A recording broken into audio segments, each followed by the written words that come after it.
The lies that women tell themselves about sex. All right, I did warn you that this was a place to feel safe and be truthful. And we can't live in the shame of our past or let it define us, right? So here is my truth. I was 37 before I had an orgasm with a man. Shocker, right? When I realized this literally just a few months ago, I was like, whoa, really? For me, it was a long, evolved process. I was brought up a very, good Catholic girl. I went to an all-girls high school with fabulous green dresses and matching underwear. And thank goodness I have red hair, so I look good in green. Otherwise, can you imagine 5 years in an ugly dress?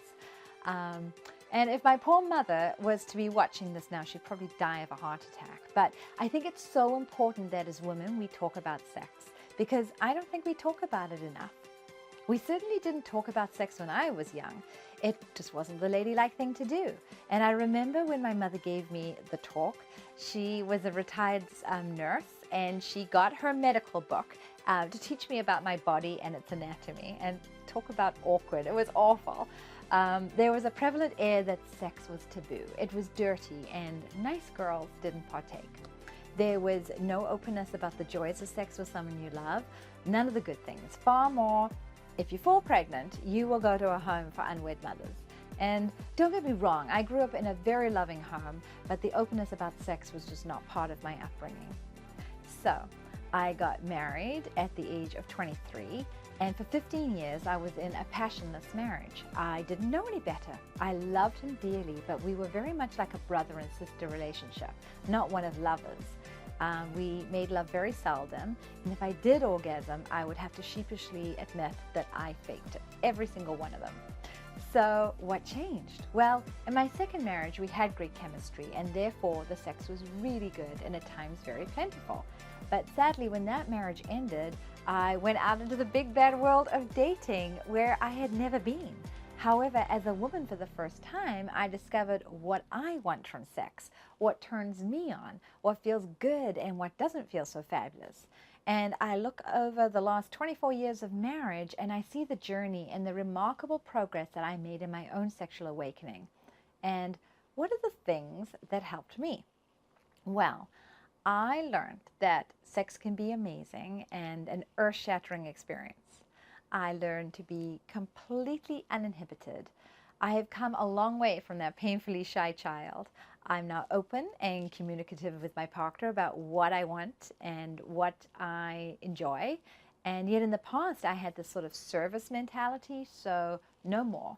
You are called a partner for a reason. This is an equal opportunity trade, and I don't hold back anymore.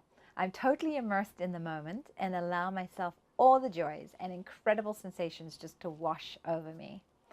I learned that I had to redefine what sex was to me. I learned that in my first marriage, there was always something else that needed my attention. I had 6 kids, a large house, garden, pets, teaching, you name it. It was busy and really too busy for sex. It wasn't a priority. So on top of the fact that there was little chemistry between my husband and myself, I was pushing sex to the back burner because it wasn't a priority in my life. And sex is something that the more you have it, the more you want it, and the desire and passion builds. So letting it dwindle like I did was just disastrous. And I'm amazed that we actually managed to conceive 6 kids. So if you're in a dry rut, I suggest you shock your partner and suggest that you have sex every day for a month. Not only will you have him grinning from ear to ear, but you will learn firsthand that you won't want to live without it after a month. I also embraced my body. I know. The average woman would look at me and say, you've had 6 kids? But for me, having been a dancer, I'm woefully aware that my body isn't what it once was. And my husband loved my stomach and would try to touch it whilst I was frantically like sucking it in. And now you see it's changed. Now I love every inch of my body. Is it perfect? No, it's far from it. But it's mine and I honor it. And I look at myself naked in the bathroom mirror and admire that my body is held up and respect all that it is. So love your body, girlfriend. Learn to love all the imperfections. Practice positive self-talk, because no matter what size or shape your body is in, it's God's creation and He made you womanly and perfect. So another thing I do, I learned to get my sexy on. I am so in tune with my feminine side and surround myself with all things that enhance it. So, for instance, I buy myself flowers weekly, and they're always in my bedroom. I light candles, I play music frequently, I dance an awful lot, especially in the shower, and I love nothing more than sexy lingerie and fragrance and looking my best for the world. And I wear sexy lingerie for myself, not because I think my partner's gonna see it. It just makes me feel sensual and womanly, and then that's the essence that surrounds me. And another thing that I did, I discovered what really turns me on. Sometimes we just go about life and we don't consider what turns us on. And I've spent a great deal pondering what it does for me. For you, it could be role play, it could be toys, every position under the sun, maybe where you do it, like dining room table, anyone. For those of you not in a relationship, this is a great time to list what characteristics of a man turn you on. And I have my master list. Another thing I did, I embraced my orgasms. Yes, that would be plural, orgasms.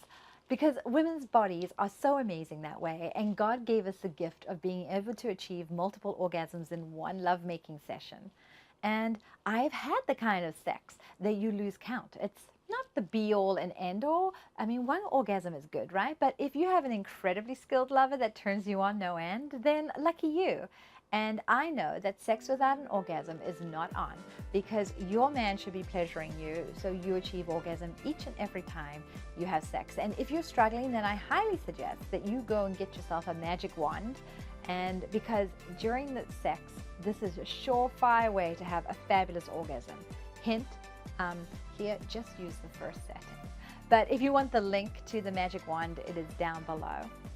So these are all the fun and fabulous things that I know how to start enjoying sex and enjoying the fact that you're a woman and really finding the power in that. So head on over to the Facebook group and I would love to hear from you. Not the be all and end all. One orgasm is good, but if you have an incredibly skilled lover that turns you on no end, then lucky you. And I know that sex without an orgasm is, I can't even say the word.